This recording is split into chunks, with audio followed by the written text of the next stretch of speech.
အန်ယူဂျီရောက်ဆက်လို့ညီမလေးအန်ယူဂျီမရှိရင်တို့ဘသူ့အားကိုမလဲလို့အားကုန်းမလဲလို့ပြောရတယ်ခုချိန်မှာမာရီတို့ပြည်သူတွေအလိုအဆုံးဟာဥဆောင်နိုင်တဲ့ခေါင်းဆောင်ပါနော်ဘာကြီးရဲ့တတိပုဂ္ဂလ feeling ရပြောရင်အခုတက်နေတဲ့သမရာကြီးဒူဝါကြီးကိုဖယ်ချပြီးတော့မာရီတို့ရဲ့ဒုကဘာကိုတင်ဖို့မာရီကဒီကနေပြီးတော့ဒါဆွေးနွေးပြစီနော်ဒုကဘာကွမ်မောဆိုပညာတက်ပြီးတိမ်မွေ့ပြီးတော့စကားကိုရေးရေးလေးလေးပြောတတ်တဲ့ခေါင်းဆောင်နော်မာရီတို့ကာချုပ်ကိုမာရီတို့ရဲ့ဗိုလ်ချုပ်ထိုးမြတ်နိုင်ကိုပေးချင်ပါတယ်ခေါင်းဆောင်တွေကိုဘာကြောင့်ဒီနေရာတွေပေးရလဲဆိုရင်သူတို့ရဲ့မာရီတို့ခုလိုအချက်ကမာရီတို့ဟာဒီမိုကရေစီတိုင်းပြည်မဲထည့်ရတဲ့အချိန်မဟုတ်ဘူး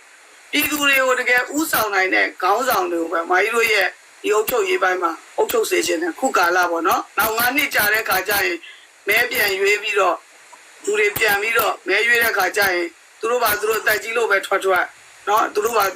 ဒီတာဝန်နဲ့မလုပ်ချင်တော့ဘူးဆိုပြီးတော့ retire ယူပေါ့နော်အခုကာလမှာပြည်သူရဲ့လိုအပ်ချက်အန်ယူဂျီပေါ်လာတယ်ဆိုတာပြည်သူလိုအပ်ချက်နဲ့အညီပေါ်လာတာငါတို့ဒီဒေါ်လာရေးအတွက်ဥဆောင်တဲ့အဖွဲ့ရှိရမယ်ဆိုပြီးတော့နော်ရေကောက်ကအမတ်တွေနဲ့စုစည်းထားတဲ့ပြည်သူလိုအပ်ချက်ချိန်မှာဝင်လာတာဒါပေမဲ့သူတို့ရဲ့ lobby အညံ့သားတွေကြောင့်သူတို့ရဲ့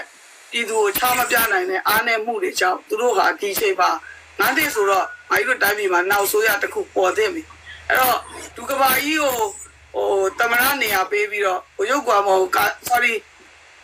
ဗိုလ်ချုပ်ထုံးမြတ်နိုင်ကိုကာချုပ်ပေးပြီးတော့ညီညီမြမြလေးဖြစ်သွားအောင်မြေပြည်တဲ့ရေးကိုအလဲမှာရှိတဲ့မောင်ဆောင်ခါတို့နော်ဥပကရဲဘော်မာဝီတို့ဆိုလဲဘာဘယ်သူတို့ရဲ့နေရာပေါ့နော်အရေးပါအရာရောက်တာမာကြီးတို့တော်လိုင်းမှာအရေးပါတဲ့နေရာ3-4နေရာပဲရှိတယ်ဘန္နာရေးရယ်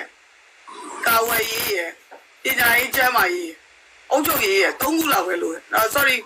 အဲ့ပေါ်4-5ခုလောက်ပဲလို့အဲ့ဒါမာကြီးတို့က18နေရာထားပြီးတော့18နေရာဝင်ကြီးဒူးဝင်ကြီးနော်အတွင်းဝင်နေတယ်မိုင်းတို့မထားနိုင်ဘူးအချိန်လန်းကုန်တယ်စကားတွေများတယ် Zoom meeting ဟာမိုင်းတို့ရုံးကမ်းမဟုတ်ဘူးရုံးကမ်းဆိုတာကမြေကြီးထဲမှာပြည်သူနဲ့တသားတည်းရှိနေတဲ့တော်လိုင်းခေါင်းဆောင်ကြီးတွေတော်လိုင်းကိုဥဆိုင်နိုင်တဲ့လူတွေနောက်တိုင်းရင်းသားချင်းချင်းကြောသားရင်သားမခွဲခြားတဲ့ပုံကူမျိုးတွေကမိုင်းတို့ရဲ့ခေါင်းဆောင်တွေအခုလိုအပ်ချက်ကျွန်တဲ့ချိန်ကတော့business man တမရတက်လို့ကြိုက်တဲ့လူတမရလို့အောင်9နှစ်နောက်9နှစ်တွေမှာကြိုက်တဲ့လူတမရလို့ရပါမယ်အခုလိုကာလမျိုးမှာမိုင်းတို့အတွက်တကယ်လိုအပ်တာတော်လန်ရေးကောဒီကာဝယ်ရေးကောတကယ်ကိုဥဆောင်ပြီးတော့တမရှိတဲ့ဒီဒုကဘာတို့ကိုတင်လို့ကောင်းတယ်ဒီပါဆိုရင် KNU မပါလို့မရတဲ့ခါကျတော့ KNU ကိုလည်းမိုင်းတို့ရဲ့တနေရပေါ့ဒါမကြီးရဲ့စိတ်ကူးရင်တာဖြစ်ရှင်ဖြစ်မယ်ဒါပေမဲ့ပြည်သူတွေ demand တကယ်လိုအပ်နေတဲ့အရာဒီလိုမျိုးလိုအပ်ချက်ကိုကလုံးပေးနိုင်မယ်ဆိုရင်မကြီးတို့ဒီရှေ့ကိုဆက်တိုးလို့ရမယ်အဲ့တော့ဘယ်လိုခေါ်လဲဆိုတော့မင်းတို့သူတို့ NUG မရှိရင်ဘာအစိုးရရှိမှလဲဆိုတော့အမှန်တိုင်းပြောရင်မြန်မာပြည်မှာအစိုးရပြန်ပေးဆွဲခံထားရတာခုအကုန်လုံးမှာရှိတဲ့ဒီလူတွေစစ်ကြမ်းဖက်တွေအစဒါလက်နဲ့ကင်ထားတဲ့လူတွေပဲရှိသေးတာလက်နက်ကိုမြေကြီးကအစီအနှစ်မှန်သမျှစားထားလို့ तू ကလက်နက်ပို့ကြီးနေတာပဲရှိတယ်နော်ပါတီလည်းမဟုတ်ဘူး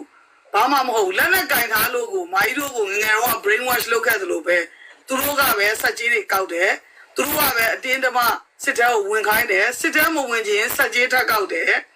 ဆိုတော့ဒါဟာလက်နက်ကင်အကြမ်းဖက်ပဲမာကြီးတို့ရဲ့ပြည်သူဘက်ကရက်နေတဲ့လက်နက်ကင်အကောင်းစားတွေနဲ့အကြမ်းဖက်ရုပ်မှာပတ်ဆက်ပြီးတော့နော်နိုင်ငံသားအထိတိုင်းပြည်ကောင်းစားရေးအတွက်သွားတင်လာတာမဟုတ်ပဲသွေးခိုးတက်ရှုံကြီးကိုရုရှားအထိသွားတင်ထားတဲ့စစ်အကြမ်းဖက်ရဲ့ဒီဘက်မှာရှိတဲ့လူကောင်းတွေလက်နဲ့ကင်ထားတာရဲ့ဒီနှစ်ခုပဲရှိတယ်။မိုင်းတို့တိုင်းပြည်မှာအစိုးရမရှိဘူး။အဲ့တော့ NUG ဆိုတာလဲ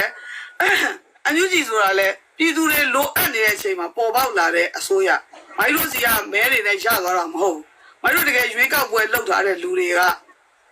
ဒီမိုကရေစီစံချိန်စံနှုန်းတွေဘာ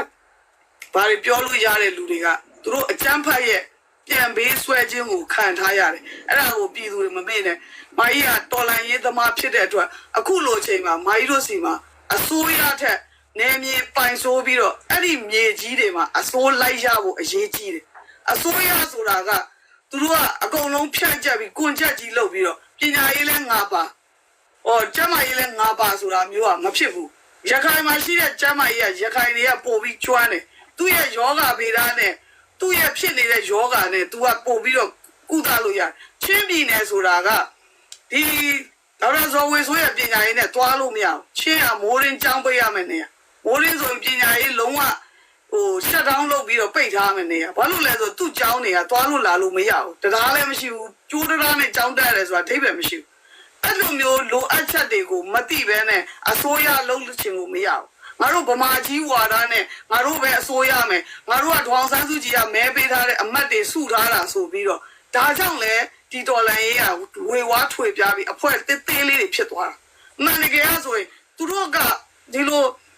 သူတို့ကတကယ်တော့ထိထိမိမိအုပ်ချုပ်နိုင်တယ်ဆိုရင်နေပြည်တော်ကတဝက်နေပြည်တော်လမ်းပြအားလုံးနေပြည်တော်လို့ဆိုရောက်သွားတာကြာပြီ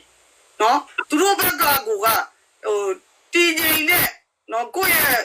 Facebook account တောင်ကိုထိမ့်မနိုင်တဲ့ကို lobby အညံ့စားတွေတောင်ကိုအမိတ်မပေးနိုင်တဲ့လူတွေကပြည်သူတွေကိုနန်းကြီးတုပ်တွေဖမ်းမယ်တို့ဘာတို့ပြောခွင့်မရှိဘူးဒါ NUG ပိုင်းစကားစပိုင်းကတော့ပြောမနေနဲ့ရက်ဆက်ရုံမှမှုကနေ့တိုင်းမြင်နေရတာငါတို့ကြီးပဲခံရတာမဟုတ်ဘူးအကုန်နေရဆုံးမှာအကုန်လုံးခံစားနေရတာအဲ့တော့ဘာလဲဆိုတော့မိုင်းတို့ခုကာလာနယ်မြေသိမ်းနိုင်လေ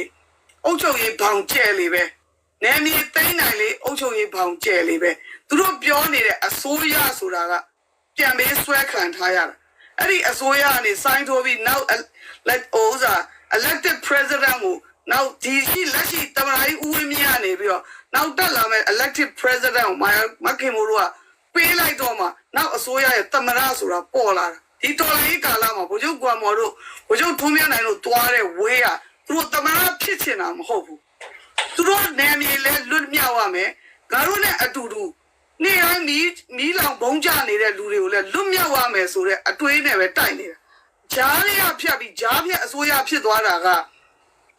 ခုနမောင်လေးတယောက်ပြောသလိုပဲ NLD တွေက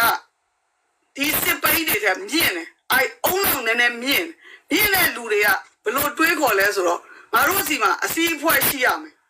NUG ကအစိုးရမဟုတ်ဘဲနဲ့တော်လန်ရေးအဖွဲ့အစည်းတစ်ခုအနေနဲ့ဆိုရင်ပို့ပြီးတော့အောင်မြင်မယ်ပို့ပြီးတော့လည်း